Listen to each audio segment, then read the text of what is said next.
Welcome to Tanner Talks About Stuff That Happened, where Tanner talks about stuff that happened. Today we're going to be talking about the Woodstock Festival of 1969, the Woodstock Arts and Music Festival, taking place from August 15th to 18th of 1969, all originally slated to be taking place of August 15th to 17th, but it took place until the 18th because of the rain. So we're going to talk about that today.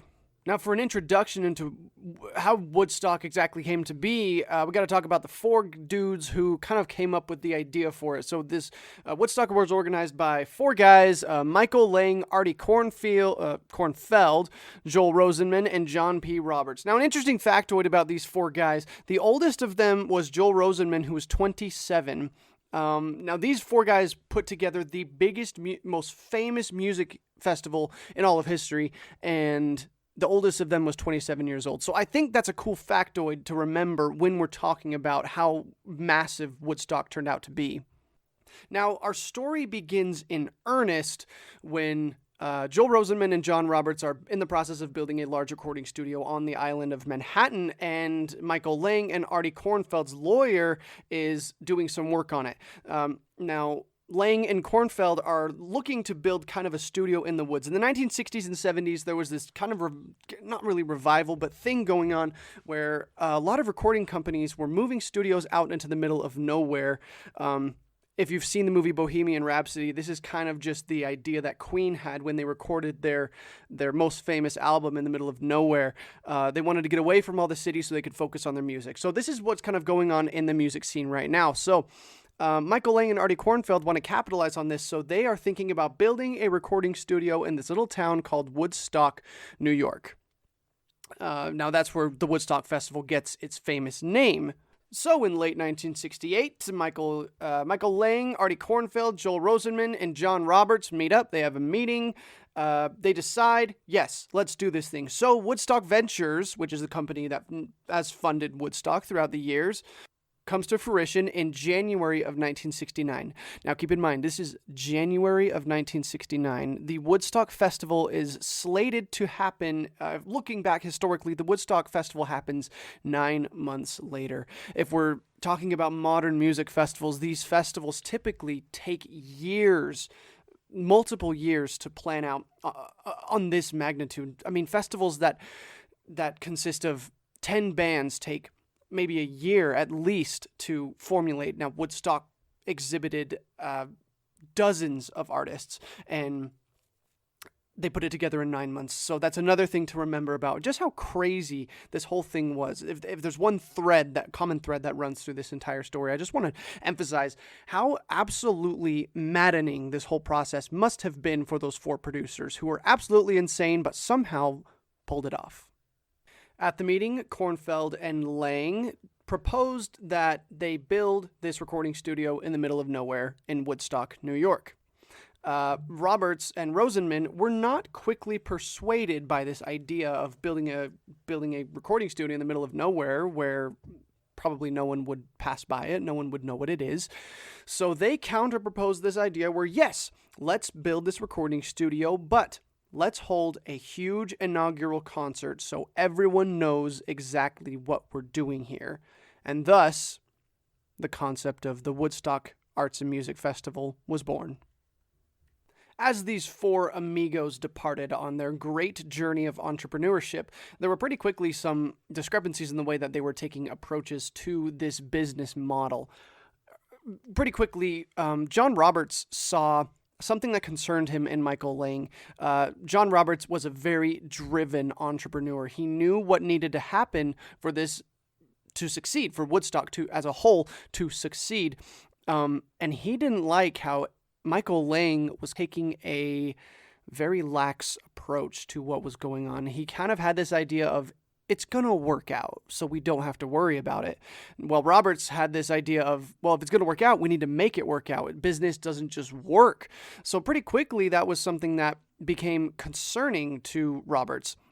So when Michael Lang returned from Woodstock, New York, and not being able to find a location to have their big inaugural concert for a recording studio, Rosenman and Roberts took matters into their own hands and journeyed to upstate New York to find a place to put on this big show, eventually settling on a little town called Wallkill, New York, just about a hop, skip, and a jump from Woodstock, New York.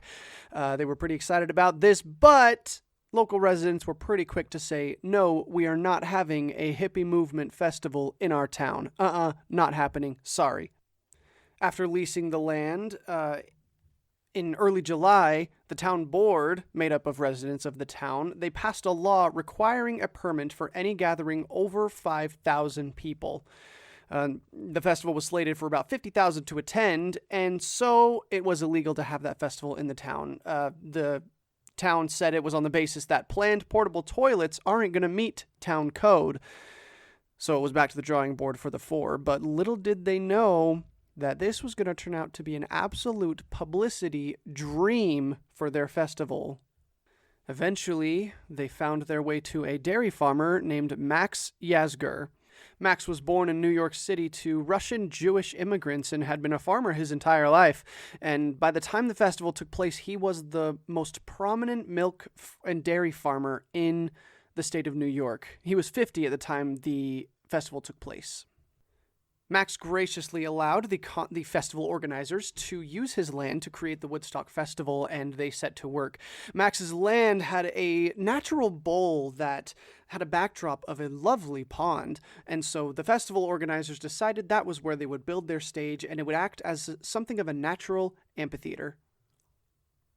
The residents of Bethel were not extremely thrilled about having this many hippies coming to their town.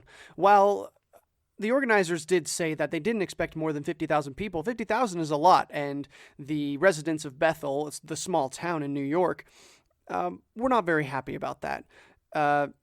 Signs were even erected on highways saying, "Buy no milk, stop Max's hippie music festival." Even though the resident building inspector approved the permits to have the festival happen, the Bethel Town Board still refused to issue them formally. The organizers were ordered to post stop work orders, but subsequently on August 2nd, mind you, only 13 days before the festival was supposed to take place, the building inspector did inform Woodstock Ventures that the stop work order was formally lifted and the festival could proceed pending backing by the Department of Health and Agriculture. And they all had to get out of there by September 1st. I mean, that was still almost 2 full weeks to get off the property, but still, that is a pretty small window back in 1969 to get all of that material off of the property and be out of Bethel with no trace by September 1st. Now, with only 13 days left to make this whole thing happen, the festival organizers were faced with a pretty difficult decision. It was a very late change in venue, and there wasn't enough time to prepare, so 3 days before the event, the organizers felt they had 2 options. The first was to complete the fencing and the ticket booths, because if they didn't, they would lose any profit and probably go into debt. And the other option was getting all of their last resources and making sure the stage was completely finished by the time everyone arrived. Because if the stage wasn't finished, they would likely have some disgruntled bands and a large disgruntled audience for, some were traveling across the entire country to be at this festival, and if it wasn't completely perfect, that would be a rough situation to attend to by the organizers. So the decision was pretty much made for them. When a day before the festival started, the audience started arriving by the truckload, by the busload, by the tens of thousands. So the decision was made for them, and they got the stage done. And on August 15th, 1969, the Woodstock Festival began. Richie Havens, Paul Williams, and Daniel Ben Zebulon took the stage with guitars and congas at 5:07 p.m. to kick off the largest music festival in history. From a business standpoint, that first day, the festival became a complete disaster. Because the organizers had decided to finish the stage instead of finish the ticket booths and the fencing, people just started walking in, and so within hours, of the festival starting, the organizers decided just to make it a free concert. Woodstock was completely free. Now, the problem with this becoming a free concert was not just that they were going to lose a bunch of money, but now that so many people around the nation knew that it was a free festival where so many big names like Jimi Hendrix and Creedence Clearwater Revival were going to be at, they all just started heading en masse toward Bethel, New York, the tiny town of Bethel, New York. It's approximated that 1 million people were heading to go to the concert, and eventually 50,000 people were originally supposed to attend the festival. That number snowballed to 10 times that. 500,000 people attended the Woodstock Festival. In and out. The festival attendance peaked at about 400,000, but it's approximately 500,000 attended through coming and going, staying for a day, then leaving, things like that. But still, 500,000 people at a festival that was supposed to only hold 50,000. It's unbelievable. So that presented a lot of other problems. First of all, the concessions that were supposed to be sold at the festival were not adequate for the amount of people who were going to be there. And they ran out of food at the end of the first day. This festival was supposed to go for 48 more hours, and after the first day, food was gone. Completely gone. There was no food left. What were they going to do? To add insult to injury, all of the roads for miles around Bethel, New York, were pretty much parking lots. You couldn't get in, you couldn't get out. The parking was a disaster because, again, they did not plan for this many people. So all these hippies were parking on the sides of the road and just walking to the festival. And when you couldn't park on the side, you just parked in the middle of the road. There was no reason to go in or out. You were going to the festival. So even if they wanted to bring more food in, it couldn't get there. 2 days into the festival, Sullivan County declared a state of emergency. At one point, you had to wait 30 minutes to get water and at least an hour to use the toilet. There were inadequate sanitation services to service the entire party. So what happened next? Well, after Sullivan County declared a state of emergency, those emergency powers were used to create enough funding to get food into the festival. Food began to be airlifted by military helicopter into the festival so people had enough to eat, so there would be no deaths on the land. The residents of Bethel, New York banded together to start creating assembly lines of sandwiches and hot dogs and all kinds of different foods that were walked into the festival so people had enough to eat. These same people who were very against the idea of this enormous festival came together to create enough food to feed the hippies. Isn't that ironic? Along with the food that was airlifted, there was also a lot of first aid and water airlifted by the ton into the festival. Interesting enough, I actually have read a story now of a woman who went into labor during the festival and was airlifted out of the festival to a nearby hospital where she delivered a child. That's a cool story. There's also another story of a woman delivering a child in the back of a car at the Woodstock Festival. Imagine what it would be like to know that you were born at the 1969 Woodstock Festival. Fascinating stuff. Love the hippie movement. Things were looking okay. Until day 3, it began to rain, and it began to rain hard. I'm not sure if any of you are from upstate New York or from the Northeast, but when it rains, it can really pour. And this particular rainfall was very hard for the season, so it turned the entire festival grounds into a sea of mud. This is where we get those famous pictures of the entire crowd opening up to create something of a slip and slide where people took all of their clothes off and dove into the mud, sliding down and getting coated in mud. And what's funny is that these people loved the rain. They loved the weather, and they celebrated this rain. It enhanced the atmosphere rather than detracted from it. Everything at the festival grounds was completely soaked. And yet all of these people who attended the Woodstock Festival reveled in every moment of it. They took the opportunity to rinse all their clothes off that they've been wearing for days on end. They filled jugs with rainwater so they could drink, and the rain did not destroy the festival. It became iconic for it. And though the music had to stop for a while, it resumed several hours after the rain finished, and the festival eventually, on the fourth day, which that's why I said the festival was supposed to go 3 days, but it ended up going 4. It went on to early Monday morning. Jimi Hendrix closed out the festival with his amazing rendition of the Star-Spangled Banner on his electric guitar, kind of what people refer to as a psychedelic version of the song. He closed off the festival, and everybody started going home. Though the crowd peaked at 400,000, by the time Jimi Hendrix started doing his set, it's said to only be about 30,000 people who were still watching. But still, 30,000 people. I mean, the arena in my hometown, the largest arena where you can have people, holds 18,000 people. That is just more than half of the last amount of people who were watching Jimi Hendrix on that final cold morning. And I mean, that's saying something, because 18,000 people is a lot of people. So I can't imagine 30,000 people. And I mean, I can't imagine 400,000 people, but sources refer to that 30,000 people as a significantly smaller crowd. So the fact that 30,000 is a significantly smaller crowd, that's really saying something about how big that Woodstock crowd was. An interesting fact about Woodstock, something to speculate on, is that even though there were food shortages, there were sanitation woes, there was first aid woes, it was overcrowded, it was hot, there was an enormous traffic jam. Some of the people couldn't even hear the music because the speakers were only designed to be able to be heard by 200,000 people, and I mean double that attended the festival.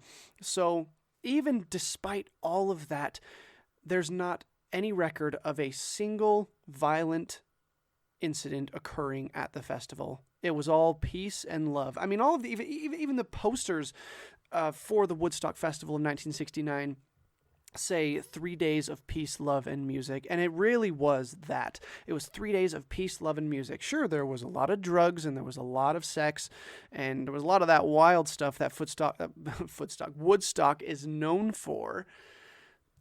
But for some reason, it all worked out. And it is remembered as one of the most peaceful gatherings in all of music history. On the final day of the festival, Max Yasgur, the one who was lending the land for the festival, got up on the stage, got the microphone, and said to all these people, this is a quote, 500,000 young people can get together and have 3 days of fun and music, and have nothing but fun and music, and I say God bless you for it. Max Yasgur. He's a cool guy. Nearly 43 years after Woodstock, a woman named Susan Rodriguez gives an oral history of the Woodstock Festival. Now, this can be found on YouTube. You can just look up Susan Rodriguez oral history of the Woodstock Festival. And on it, and in this, she says, "I remember that there was nothing to be afraid of. I was with people and they felt like family. Everyone was watching out for everybody. If you really needed to find your friends, they would announce it on stage." And Susan, I believe she was 15 at the time of the festival. So for a woman that young to be at this huge, scary festival full of 400,000 strangers you've never met in your life, all these people doing drugs and having sex all around you, for her to be completely unafraid is a very interesting insight to what the Woodstock Festival was truly like. Well, eventually, Woodstock ended. Completely came to an end. Crazy to think that something that enormous would have a beginning and it would have an end. It's wild. After the festival, the organizers were pretty dazed when it happened. At the time, they didn't really realize that they had created something that would go down in history as probably the most popular music event ever. They had other things on their mind. Pretty much the most important being they had a lot of debt. there were about 70 lawsuits that had been filed against them because they had been trying to put the festival on people's land. Some of the concert goers had vandalized different places around this town. They caused a lot of grief to people who didn't want all these hippies in their town. And so they had about $1 million worth of lawsuits. And because they hadn't charged any ticket sales, they pretty much had no money to show for it. Woodstock Ventures was effectively bankrupt. But they'd made a documentary of the festival. And this documentary, in the coming years, it was released in 1970 and became a complete box office hit. And the box office profits covered pretty much all of their debt. By the time everything was pretty much paid off, they were still about $100,000 in the red, but that is a far cry from the $1 million that they were at when at the end of the festival. So things turned out okay for the festival organizers, and in fact, going down in history turns out it's pretty profitable. So they continued to have Woodstock festivals at anniversaries. There was a 10th anniversary in 1979 where Richie Havens performed. And then there was a 25th anniversary in 1994, but it's best if we don't talk about that because there was rioting. It just was kind of a mess. So we're not going to go into that one. And then pretty famously recently, they tried to have a 50th anniversary Woodstock Festival, and I was actually going to go to that Woodstock Festival, but pretty quickly it turns out that it was organized by Michael Lang, the guy who organized the original Woodstock Festival, but it turns out that this Woodstock Festival was pretty shoddily put together, and it was canceled, unfortunately. But Woodstock has gone down in history as the most famous music festival in history, and it was listed in Rolling Stone magazine as one of the 50 moments that defined rock and roll. So that is pretty cool, and this has been a short history of the Woodstock Festival of 1969. I hope you enjoyed. Thank you for joining me on Tanner Talks About Stuff That Happened, where Tanner talks about stuff that happened. This is the very first episode. This is kind of just a crash course. I'm just testing things out. We'll see how it goes from here. Thanks for joining me on the show. See you later.